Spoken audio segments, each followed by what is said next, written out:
Hi, welcome to another story tasting. I'm Miss Gina, and I'm going to be reading from Princess Academy by Shannon Hale. The description is down below if you want a bit more information, but we're going to dive right in. Chapter 1. The east says it's dawn, my mouth speaks a yawn, my bed clings to me and begs me to stay. I hear a work song say winter is long. I peel myself up and then make away. Miri woke to the sleepy bleating of a goat. The world was as dark as eyes closed, but perhaps the goats could smell dawn seeping through the cracks in the house's stone walls. Though still half asleep, she was aware of the late autumn chill hovering just outside her blanket, and she wanted to curl up tighter and sleep like a bear through frost and night and day. Then she remembered the traders, kicked off her blanket, and sat up. Her father believed today was the day their wagons would squeeze up the mountain pass and rumble into the village. This time of year, all the villagers felt the rush for the last trading of the season, to hurry and square off a few more linder blocks and make that much more to trade, that much more to eat during the snow-locked months. Miri longed to help.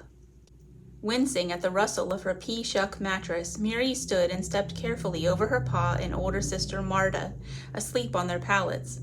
For a week she had harbored an anxious hope to run to the quarry today and be all ready at work when her pa arrived. Perhaps then he might not send her away.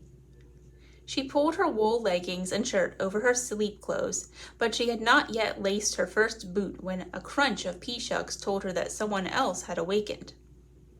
Pa stirred the hearth embers and added goat dung. The orange light brightened, pushing his huge shadow against the wall.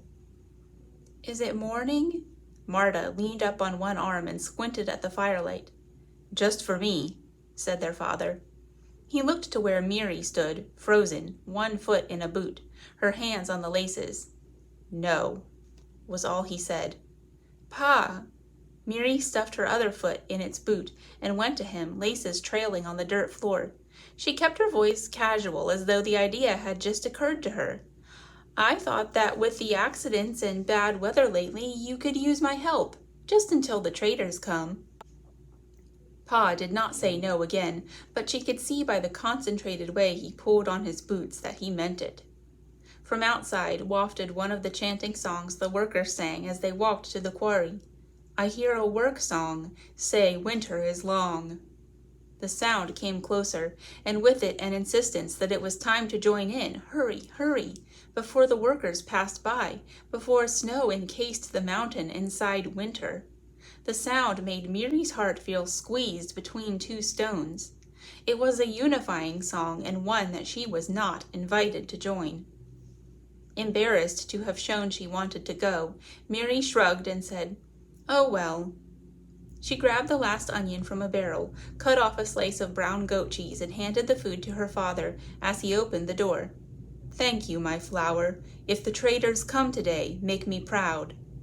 He kissed the top of her head and was singing with the others before he reached them. Her throat burned. She would make him proud.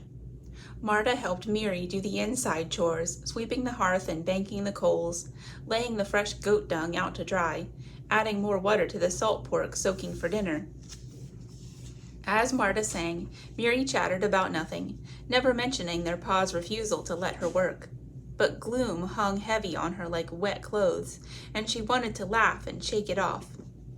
"Last week I was passing by Baina's house," said Miri, "and her ancient grandfather was sitting outside. I was watching him, amazed that he didn't seem bothered by a fly that was buzzing around his face, when, smack, he squashed it right against his mouth." Marta cringed. "But Marta, he left it there," said Miri. "This dead fly stuck just under his nose, and when he saw me, he said, 'Good evening, miss,' and the fly—" Miri's stomach cramped from trying to keep speaking through a laugh. "The fly wobbled when he moved his mouth, and just then its little crushed wing lifted straight up, as if it were waving hello to me too." Marta always said she could not resist Miri's low, throaty laughter, and defied the mountain itself not to rumble as well. But Miri liked her sister's laugh better than a belly full of soup. At the sound, her heart felt lighter. They chased the goats out of the house and milked the nannies in the tight chill of morning. It was cold on top of their mountain in anticipation of winter, but the air was loosened by a breeze coming up from the valley. The sky changed from pink to yellow to blue with the rising sun, but Miri's attention kept shifting to the west and the road from the lowlands. "I've decided to trade with Enric again," said Miri, "and I'm set on wrestling something extra out of him. Wouldn't that be a feat?" Marta smiled, humming. Miri recognized the tune as one the quarry workers sang when dragging stones out of the pit. Singing helped them to tug in rhythm. "Maybe extra barley or saltfish," said Miri. "Or honey," said Marta. "Even better." Her mouth watered at the thought of hot, sweet cakes, honeyed nuts for a holiday, and a bit saved to drizzle on biscuits some bleak winter evening. At her pa's request, Miri had taken charge of trading for the past 3 years. This year she was determined to get that stingy lowlander trader to give up more than he had intended. She imagined the quiet smile on pa's face when she told him what she had done. "I can't help wondering," said Marta, holding the head of a particularly grumpy goat while Miri did the milking. "After you left, how long did the fly remain?" At noon, Marta left to help in the quarry. Miri never spoke about this daily moment when Marta went and Miri stayed behind. She would never tell how small and ugly she felt. "Let them all believe I don't care," thought Miri, "because I don't care. I don't." When Miri was 8 years old, all the other children her age had started to work in the quarry, carrying water, fetching tools, and performing other basic tasks. When she had asked her pa why she could not, he had taken her in his arms, kissed the top of her head, and rocked her with such love she knew she would leap across the mountain tops if he asked it. Then, in his mild, low voice, he had said, "You are never to set foot in the quarry, my flower." She had not asked him why again. Miri had been tiny from birth and at age 14 was smaller than girls years younger. There was a saying in the village that when something was thought to be useless, it was skinnier than a lowlander's arm. Whenever Miri heard it, she wanted to dig a hole in the rocks and crawl deep and out of sight. "Useless," she said with a laugh. It still stung, but she liked to pretend, even to herself, that she did not care. Miri led the goats up a slope behind their house to the only patches of grass still long.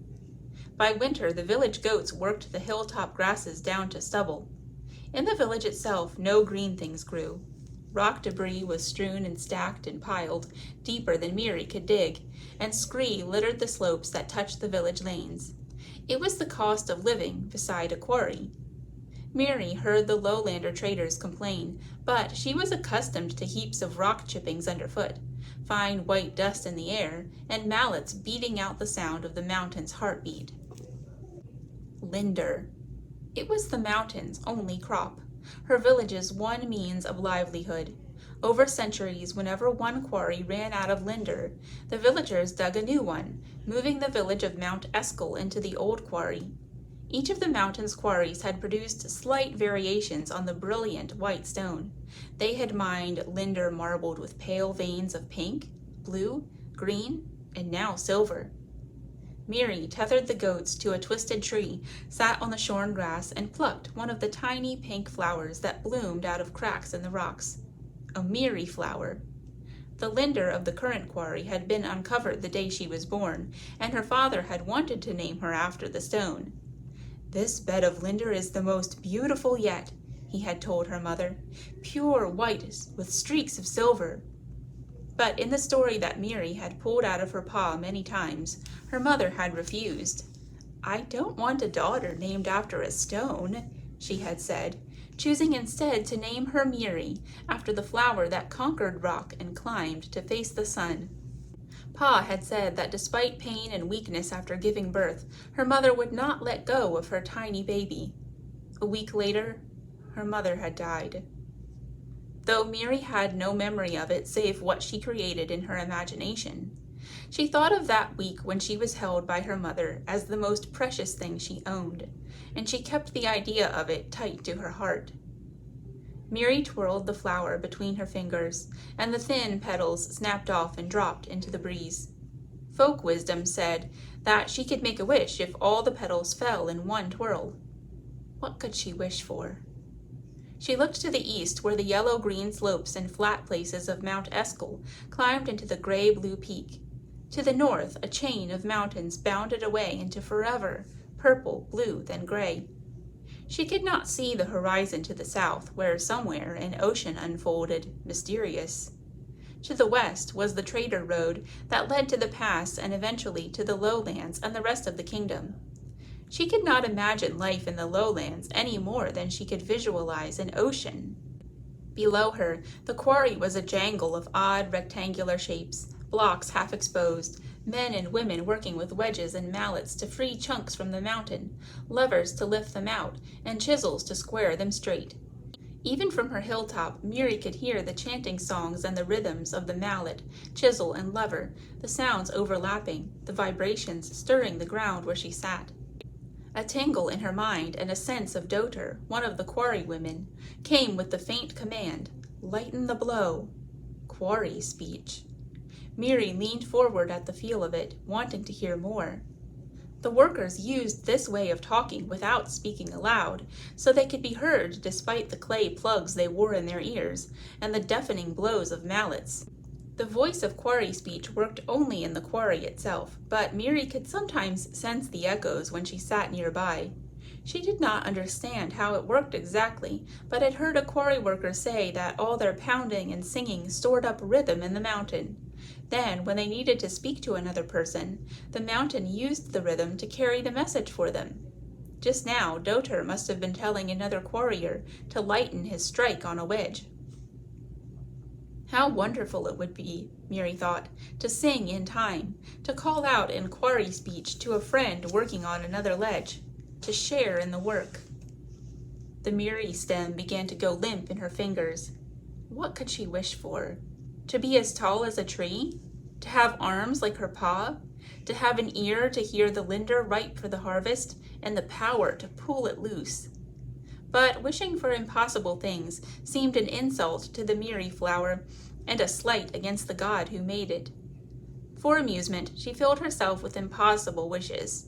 Her ma alive again, boots no rock shard could poke through, honey instead of snow. To somehow be as useful to the village as her own pa.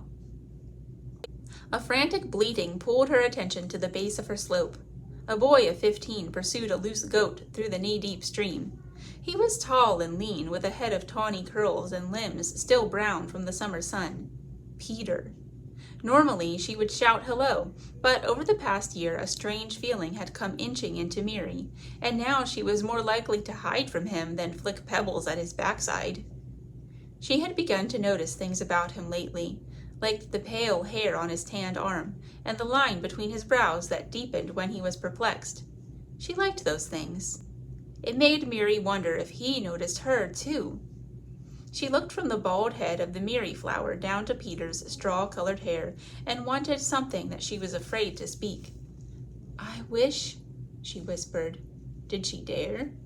"I wish that Peter and I—" A horn blast echoed so suddenly against the cliffs that Miri dropped the flower stem. The village did not have a horn, so that meant lowlanders. She hated to respond to the lowlanders' trumpet like an animal to a whistle, but curiosity overcame her pride. She grabbed the tethers and wrestled the goats down the slope. "Miri!" Peter jogged up beside her, pulling his goats after him. She hoped her face was not smudged with dirt. "Hello, Peter. Why aren't you in the quarry?" In most families, care of the goats and rabbits was performed only by those too young or too old to work in the quarry.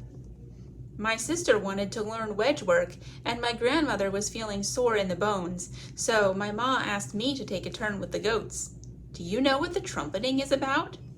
"Traders, I guess, but why the fanfare?" "You know lowlanders," said Peter. "They're so important." "Maybe one had some gas and they trumpeted so the whole world would know the good news." He smiled in his way, with the right side of his mouth pulling higher than the left. Their goats were bleating at one another like little children arguing. "Oh, really, is that so?" Miri asked the lead goat as if she understood their talk. What? Said Peter.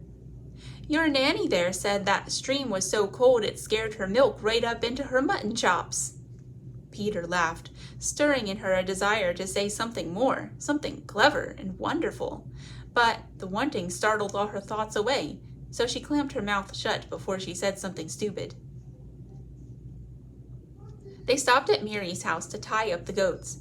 Peter tried to help by taking all the tethers, but the goats started to butt one another, the leads tangled, and suddenly Peter's ankles were bound. Wait, stop, he said, and fell flat to the ground. Miri stepped in to try to help and soon found herself sprawled beside him, laughing. We're cooked in a goat stew. There's no saving us now. When they were finally untangled and standing upright, Miri had an impulse to lean forward and kiss his cheek. The urge shocked her, and she stood there, dumb and embarrassed. That was a mess, he said. Yes. Miri looked down, brushing the dirt and gravel from her clothes. She decided she had better tease him quickly in case he had read her thoughts.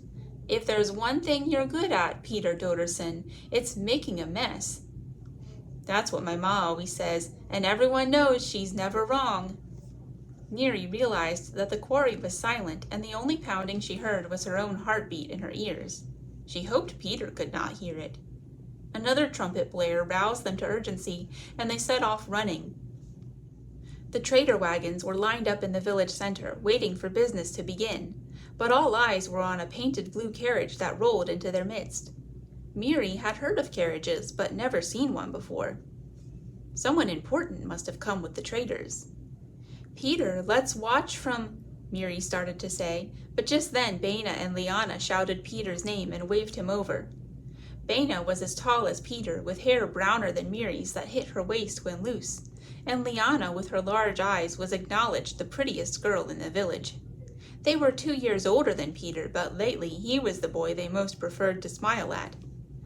Let's watch with them, said Peter, waving, his smile suddenly shy. Miri shrugged. Go ahead. She ran the other way, weaving through the crowd of waiting quarry workers to find Marta, and did not look back. Who do you think it could be? Asked Marta, stepping closer to Miri as soon as she approached. Even in a large group, Marta felt anxious standing alone. I don't know, said Isa, but my ma says a surprise from a lowlander is a snake in a box. Isa was slender, though not as small as Miri, and shared the same tawny hair with her brother Peter. She was eyeing the wagon, her face scrunched suspiciously. Marta nodded. Doter, Isa and Peter's mother, was known for her wise sayings. A surprise, said Frid. She had shoulder-length black hair and an expression of near-constant wonderment. Though only 16, she was nearly as broad-shouldered and thick-armed as any of her 6 big brothers. Who could it be? Some rich trader? One of the traders looked their way with a patronizing smile. Clearly, it's a messenger from the king. The king? Miri felt herself gawk like a coarse mountain girl, but she could not help it. No one from the king had been to the mountain in her lifetime. They're probably here to declare Mount Eskel the new capital of Danland, said the trader. The royal palace will fit nicely in the quarry, said the second trader. Really? Frid asked, and both traders snickered. Miri glared at them, but did not speak up, afraid of sounding ignorant herself. Another trumpet blared, and a brightly dressed man stood on the driver's bench and yelled in a high, strained voice, I call your ears to hearken, the chief delegate of Danland. A delicate man with a short, pointed beard emerged from the carriage, squinting in the sunlight that reflected off the white walls of the old quarry. As he took in the sight of the crowd, his squint became a pronounced frown. Lords and ladies of... He stopped and laughed, sharing some private joke with himself. People of Mount Eskel, as your territory has no delegate at court to report to you, His Majesty the King sent me to deliver you this news. A breeze tapped his hat's long yellow feather against his brow. He pushed it away. Some of the younger village boys laughed. This past summer, the priests of the Creator God took counsel on the birthday of the prince. They read the omens and divined the home of his future bride, All the signs indicated Mount Eskel. The chief delegate paused, seemingly waiting for a response, though what kind Miri had no notion. A cheer? A boo? He sighed, and his voice went higher. Are you so remote that you don't know the customs of your own people? Miri wished that she could shout out just the right answer, but like her neighbors, she was silent. A few traders chuckled. This has long been a Danlander custom, said the chief delegate, pushing the wind-beaten feather away from his face. After days of fasting and supplication, the priests perform a rite to divine which city or town is the home of the future princess. Then the prince meets all the noble daughters of that place and chooses his bride.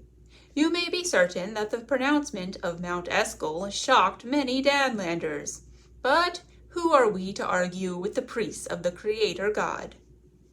From the tightness of his tone, Miri guessed that he had indeed tried to argue with the priests of the Creator God, and failed. As is the tradition, the king commanded an academy be created for the purpose of preparing the potential young ladies. Though law dictates the academy be formed in the chosen town, your village does not... He squinted and looked around. Indeed, does not have any buildings of appropriate size for such an undertaking. Given these circumstances, the priests agreed the academy could be lodged in the old stone minister's house near the mountain pass. The king's servants are even now preparing it for use. The wind tapped the feather on his cheek. He swatted it like a bee. On the morrow, all the girls in this village aged 12 to 17 are ordered to the academy to prepare themselves to meet the prince. 1 year from now, the prince will ascend the mountain and attend the academy's ball. He himself will select his bride from among the girls of the academy. So, let you prepare. The updraft thrust the feather into his eye. He tore it from his hat and threw it at the ground, but the wind snatched it up and sent it flying out from the village, over the cliff, and away. The chief delegate was back in his carriage before the feather was out of sight. Snake in a box, said Miri. Okay, if you want to find out what all happens at the Princess Academy, which is a lot of things I can tell you, you can check this book out at the library. It's over in the juvenile series section with its 2 sequels. All right, have a nice week. See you next time. Bye.